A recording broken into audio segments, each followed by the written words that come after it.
Machiavelli in this Illuminati, all through your body. The blows like a 12-gauge shot. Feel me? And God said He should send His one begotten Son to lead the wild into the ways. Follow me. Yo les postos, c'est Sacha, bienvenue dans cette nouvelle vidéo Mercato. On commence avec Xavi Hernandez qui a dit non au FC Barcelone. Le mythique milieu de terrain aura finalement décliné la proposition de son ancien club, préférant soi-disant attendre la fin de saison pour signer. Le dossier était au cœur de l'actualité du football de l'autre côté des Pyrénées depuis vendredi après-midi. À la surprise générale, le FC Barcelone a décidé de mener une opération éclair pour s'offrir les services de son ancien milieu de terrain Xavi Hernandez. Présent au Qatar depuis vendredi, Oscar Grau, directeur général, et Eric Abidal, secrétaire technique du FC Barcelone, ont tenté par tous les moyens de convaincre le champion du monde 2010 de prendre la tête du Barça dès ce mois de janvier. Une réponse était attendue aujourd'hui, et si on se fie aux informations Mundo Deportivo, donc faut toujours faire attention, elle a été négative. L'actuel entraîneur d'Al-Sadd ne souhaite pas entraîner le Barça dès maintenant, notamment parce qu'il veut aller au bout de la saison avec son club actuel. Il ne semblait également pas spécialement enthousiaste quant à la possibilité de reprendre l'équipe en pleine saison. Les deux parties vont donc continuer de discuter pour une arrivée qui se fera vraisemblablement en juin d'après Mundo Deportivo. Une question se pose maintenant, que faire d'Ernesto Valverde ? L'entraîneur, très en colère après ces événements, était annoncé sur le départ dès maintenant et il semble compliqué de le voir reprendre le chemin des entraînements comme si de rien n'était. La non-venue de Xavi va-t-elle obliger les dirigeants barcelonais à compter sur lui jusqu'à la fin de son contrat en juin ? L'état-major catalan tentera-t-il quand même d'embaucher un nouvel entraîneur ? On devrait rapidement en savoir plus sur ce sujet. Donc d'abord, ce qu'on voudrait savoir, c'est pourquoi Xavi a refusé le FC Barcelone. Il y en a qui pensent que Xavi voudrait prendre la succession de Tuchel. Donc comme on vous l'avait révélé il y a longtemps, les têtes pensantes parisiennes présentes à Doha songent à nommer le duo Xavi-Guardiola à la tête du PSG. L'ancien capitaine du Barça se préparait déjà à prendre la succession de Thomas Tuchel en cas de départ. Xavi souhaiterait prendre la suite de Thomas Tuchel. Les têtes pensantes parisiennes présentes à Doha réfléchissent déjà à la succession de Thomas Tuchel. Et le PSG souhaite s'attacher les services de Pep Guardiola et de Xavi pour remplacer le coach allemand en cas de départ. De son côté, l'ancien capitaine du Barça serait emballé par l'idée de prendre place sur le banc du Paris Saint-Germain. Donc Xavi en préparation pour succéder à Thomas Tuchel, c'est une question qu'on peut se poser. D'après les indiscrétions de Reda recueillies par la Cadena Ser, Xavi songerait fortement à rejoindre le Paris Saint-Germain, à en croire le journaliste basé en Arabie Saoudite. Le coach d'Al-Sadd se préparait déjà à entraîner le Paris Saint-Germain dans l'optique d'un départ de Thomas Tuchel la saison prochaine. Donc le FC Barcelone prêt à oublier l'échec Xavi avec Mauricio Pochettino et Ernesto Valverde étant fortement menacé. Le FC Barcelone est en train de prospecter pour lui trouver un remplaçant. Xavi était la priorité de ces derniers jours, mais il aura refusé de prendre le club en cours de saison. Les Catalans penchent désormais sur Mauricio Pochettino, coach du FC Barcelone depuis l'été 2017, et Ernesto Valverde n'a jamais semblé aussi menacé. Après une élimination en demi-finale de la Supercoupe d'Espagne contre l'Atlético Madrid ce jeudi 3-2, le technicien espagnol est sur la sellette. Les dirigeants ont d'ailleurs rencontré Xavi, actuel coach d'Al-Sadd et légende du club Blaugrana. Cependant, les négociations n'ont pas accouché d'une réponse positive comme le relève la RAC1. L'ancien milieu de terrain de 39 ans a indiqué sa réticence à prendre en main le FC Barcelone en cours de saison. Cela pourrait profiter à un autre entraîneur, comme le rapporte la radio catalane. La direction culée a décidé de changer son fusil d'épaule et se serait lancée sur une autre piste. Libre depuis le 19 novembre dernier et son licenciement de Tottenham, Mauricio Pochettino sera la nouvelle priorité de l'actuel leader de Liga. Le technicien argentin de 47 ans plaît particulièrement au président Josep Maria Bartomeu.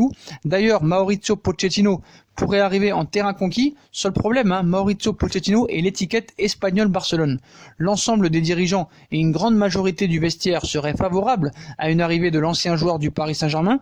Il faut dire que son travail à Tottenham a été impressionnant puisqu'il a repris une équipe qui n'arrivait même plus à terminer dans le Big Four de Première Ligue et l'a notamment porté jusqu'à la finale de la dernière Ligue des Champions, disposant d'une véritable identité de jeu. Il est vu comme un coach capable de réunir les supporters barcelonais déçus par le passage d'Ernesto Valverde. Toutefois, aucune négociation n'a été annoncée par le média espagnol pour l'instant. Quoi qu'il en soit, Mauricio Pochettino devra faire ses preuves en cas d'arrivée en Catalogne. Joueur de l'Espagnol de Barcelone entre 1994 et 2001, puis entre 2004 et 2006, il a aussi été coach de l'Espagnol entre 2009 et 2012. Une image qui devra se mettre au second plan s'il venait à signer pour le FC Barcelone. Il s'était d'ailleurs distingué par une déclaration polémique: je ne serai jamais entraîneur du Barça ou de Arsenal, car je suis très proche de l'Espagnol et de Tottenham. Je préfère travailler dans ma ferme en Argentine que d'entraîner dans un certain club. Reste désormais à savoir s'il maintiendra cette posture quand l'offre se présentera. On sait très bien qu'il y a beaucoup d'entraîneurs qui avaient dit ça dans le passé et qui ont pourtant entraîné des équipes adverses. Donc voilà les postos. Donc Xavi a refusé l'offre, peut-être pour le Paris Saint-Germain, et maintenant Mauricio Pochettino est la priorité numéro 1 du FC Barcelone pour le coach et l'entraîneur du banc du Barça. Et on passe au Paris Saint-Germain cette fois, donc cette mise au point du Milan AC pour Lucas Paqueta. Donc le PSG a activé la piste menant à Lucas Paqueta. L'entraîneur du Milan AC, Stefano Pioli, a répondu publiquement à cet intérêt. Leonardo aime faire ses affaires en Italie. Il suffit de regarder le mercato du PSG lors de son premier passage pour s'en convaincre. Et le directeur sportif brésilien pourrait bien continuer à faire fructifier son réseau. Le PSG s'intéresse toujours à la situation de Lucas Paqueta qui évolue actuellement au Milan AC. De plus, les performances actuelles du club, 8e en Serie A, pourrait motiver Paqueta à aller voir ailleurs cet été, ou même cet hiver. Si le marché des transferts se terminait tôt, je serais plus heureux. Stefano Pioli, l'entraîneur du Milan AC, a dernièrement dû répondre à la rumeur envoyant Lucas Paqueta au PSG alors que le Brésilien fréquente dernièrement le banc de touche, de quoi alimenter les rumeurs dans des propos rapportés par Football Italia. Il a confessé: Paqueta travaille bien, il est en forme, en bonne forme. Mais j'ai fait différents choix pour avoir une équipe équilibrée qui pourrait convenir à ce système de jeu. Si le marché des transferts se terminait tôt, je serais plus heureux, car cela peut distraire certains joueurs. Mais mes décisions n'ont que pour but de gagner les prochains matchs, car nous avons vraiment besoin de résultats.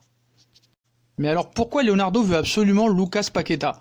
Donc qu'est-ce que veut faire Leonardo pour Paqueta? Malgré un effectif bien fourni au milieu de terrain, Leonardo aurait tout de même l'intention de recruter le milieu de terrain de 22 ans, Lucas Paqueta, qui n'est pas une priorité en soi.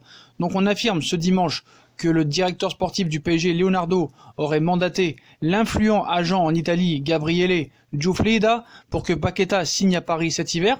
Cet agent a notamment servi d'intermédiaire dans le cadre du prêt de Mauro Icardi au Paris Saint-Germain. Leonardo serait convaincu du talent du milieu de terrain offensif gauche, capable d'évoluer dans un 4-4-2. Reste à savoir si suite à cette transaction, est-ce qu'il y aura une suite, Paqueta aura-t-il du temps de jeu au milieu d'un secteur offensif déjà très bien fourni au Paris Saint-Germain. Donc je ne sais pas pourquoi il s'entête, 35 millions d'euros pour un joueur qui ne joue même pas et qui n'est pas extraordinaire, voilà, mais bon, affaire à suivre. Mauvaise nouvelle dans le dossier Tariq Lamptey, Chelsea gagne son duel face au Paris Saint-Germain. La pépite des Blues, convoitée par le Paris Saint-Germain, devra finalement rester du côté de Stamford Bridge, devrait rester en tout cas, si le Paris Saint-Germain possède un centre de formation qui sort chaque année de nouveaux jeunes prometteurs à l'image de la QV actuelle avec Adil Aouchiche ou Tanguy Kouassi. La direction francilienne n'hésite plus à aller piocher des espoirs un peu partout en Europe pour les intégrer dans ses équipes de jeunes ou son équipe réserve. Xavi Simons, arraché des mains du FC Barcelone, en est le parfait exemple. Michel Baker, que les Parisiens sont allés chercher à l'Ajax cet été, entre autres aussi dans cette case. Et ces derniers temps, c'est du côté de Londres et de Chelsea que la direction parisienne avait ciblé un objectif, Tariq Lamptey. Voilà, on dévoilait samedi que le club de la capitale française tentait de s'offrir le jeune anglais, à qui les Blues avaient transmis une offre de prolongation, le bail actuel liant les deux parties expirant en juin. Et d'après les informations, le latéral droit de 19 ans devrait bien rester au sein du club formateur de Chelsea, un salaire supérieur à ce qu'offrait le Paris Saint-Germain. Il a ainsi accepté la proposition des Blues. Ces derniers lui proposent un salaire plus important que celui que offrait le Paris Saint-Germain. Il devrait signer un contrat de 4 ans avec son club, un petit revers pour Leonardo qui le suivait depuis le mois d'octobre et comptait bien profiter des tensions entre l'entourage du joueur et le club anglais pour le récupérer gratuitement. L'OGC Nice était également sur le coup selon plusieurs médias britanniques. Le londonien est un latéral particulièrement bon dans le secteur offensif et on a déjà pu le voir à l'œuvre en Première Ligue lors d'une entrée en jeu face à Arsenal à la fin du mois de décembre. Un produit de l'Académie des Blues particulièrement efficace ces dernières années, comme en témoignent ses 2 victoires en UEFA Youth League et la qualité de joueurs tels que Tammy Abraham ou Mason Mount. Le Paris Saint-Germain devra donc aller faire ses courses ailleurs, mais tant que c'est pas officiel, voilà, on va pas dire que c'est pas encore fait, mais bon voilà, il y a de grandes chances qu'il prolonge à Chelsea et qu'il signe son contrat pro de 4 ans. On passe à Emre Can. Emre Can refuse un club et prévient la Juventus. Annoncé dans le viseur du PSG avec lequel des discussions sont ouvertes, Emre Can a refusé de négocier avec un club et met en garde la Juventus de Turin qui souhaite lui fermer la porte pour ce mercato d'hiver. Il cite « Je ne suis pas satisfait de la situation à Turin. Elle doit changer d'une manière ou d'une autre. Soit à Turin, soit ailleurs. Si vous devez trouver une autre solution, trouvez-la », aurait prévenu l'international allemand dans des propos relayés par Sport Bild. Approché par plusieurs clubs, le milieu de terrain allemand aurait refusé dernièrement de discuter avec Manchester United et le Borussia Dortmund, qui l'a contacté. Ancien joueur de Liverpool, même s'il est parti gratuitement pour rejoindre la Juventus de Turin, Emre Can garde un profond respect pour ce club et ne souhaiterait pas porter un maillot d'un club rival des Reds. Le PSG et le Bayern de Munich et éventuellement d'autres clubs restent attentifs à sa situation. Mais voilà, il veut partir de la Juventus de Turin. Donc, mais malheureusement, il n'y a pas encore d'offre sur la table. Donc, à voir dans les prochains jours. Christian Eriksen à l'Inter, ce n'est pas encore fait. Le doute subsiste pour Eriksen. En fin de contrat à l'issue de la saison, Christian Eriksen pourrait quitter Tottenham dès cet hiver. Alors qu'il aurait formulé une offre aux Danois, l'Inter attendrait toujours une réponse de son agent. Antonio Conte attendrait toujours un signe du clan Eriksen. En fin de contrat à l'issue de la saison, Christian Eriksen, qui ne voudrait pas prolonger, devrait quitter Tottenham. Une information qui n'aurait pas échappé au Paris Saint-Germain et à l'Inter. Pour devancer Leonardo, Antonio Conte serait déjà passé à l'action. Ce vendredi, le coach de l'Inter aurait formulé une offre à Christian Eriksen. Une proposition à laquelle le Danois n'aurait toujours pas répondu. Donc Antonio Conte est dans l'attente pour Eriksen, et selon les indiscrétions de Gianluca Di Marzio, Christian Eriksen n'aurait toujours pas tranché pour un départ à l'Inter. À en croire le journaliste italien de Sky Sport, Antonio Conte, le coach des Nerazzurri, attendrait toujours la réponse de l'agent de Christian Eriksen. Reste à savoir quand le milieu de terrain des Spurs se décidera à prendre une décision, donc tout reste possible pour Eriksen au Paris Saint-Germain, à l'Inter ou dans un autre club. Steven Nzonzi fait un appel du pied au Paris Saint-Germain, à la recherche d'un point de chute. Après des mois compliqués à Galatasaray où il est prêté par l'AS Roma, le milieu de terrain Steven Nzonzi veut quitter la Turquie et tente un appel du pied envers le Paris Saint-Germain. Il cite « Je suis parisien, je vis à Paris, j'ai toute ma famille à Paris », a commenté l'international français au micro de Téléfoot. C'est sûr que ce serait top pour tout joueur parisien de jouer dans leur club de cœur. Sauf que je ne pense pas que Paris Saint-Germain s'intéresse à Steven Nzonzi, mais bon, en tout cas, bien essayé. Mais en tout cas, Steven Nzonzi fait un appel du pied au Paris Saint-Germain. Est-ce que le Paris Saint-Germain, y aura réciprocité? Je ne pense pas. Et sans trembler, Layvin Kurzawa refuse une offre XXL de l'Inter de Milan. Sur la touche du Paris Saint-Germain, Layvin Kurzawa a fait le choix fort de refuser une très grosse offre de l'Inter de Milan. Le défenseur en fin de contrat se voit plus haut. Layvin Kurzawa a entamé les 6 derniers mois de son contrat au Paris Saint-Germain et le défenseur de 27 ans a bien compris que Leonardo et Nasser Al-Khelaifi ne lui proposeront pas de prolonger au Paris Saint-Germain, car du côté du club de la capitale, on n'est même pas du tout opposé à ce que l'ancien monégasque parte lors de ce mercato hivernal, mais Layvin Kurzawa est lui moins pressé de partir du club de la capitale, préférant prendre son temps en attendant une offre qu'il espère majeure et surtout anglaise. L'Inter offre des millions d'euros, Kurzawa refuse. Et l'international tricolore s'est même permis de refuser la semaine passée une offre de l'Inter de Milan, affirmant que l'actuel leader de Serie A avait proposé plusieurs millions d'euros comme prime à la signature pour Layvin Kurzawa, ce que ce dernier a repoussé. Il est vrai que le défenseur parisien, qui serait actuellement en train de changer d'agent afin de rejoindre Sport Invest UK, géré par Kia Jarobatian, veut a priori rejoindre la première ligue plutôt que le championnat d'Italie. Mais du côté de l'Inter, malgré ce refus initial, on pourrait revenir à la charge auprès de Layvin Kurzawa, surtout si l'offre miracle n'arrive pas d'Angleterre. Donc voilà, Layvin Kurzawa est tellement fort qu'on refuse l'Inter de Milan qui joue le titre en Serie A. Bravo Layvin. Donc voilà les postos, comme d'habitude, si on a kiffé la vidéo, on like, on partage, on s'abonne. Dites-moi en commentaire ce que vous pensez de toutes ces infos mercato du jour. Xavi Hernandez, Pochettino, Lucas Paqueta, Tariq Lamptey, Steven Nzonzi, Emre Can, voilà, dites-moi en commentaire ce que vous en pensez les potos. Puis comme d'habitude, si on a kiffé la vidéo, on like, on partage, on s'abonne, on active la petite cloche pour les notifications. On nous suit sur nos différents réseaux sociaux comme d'hab.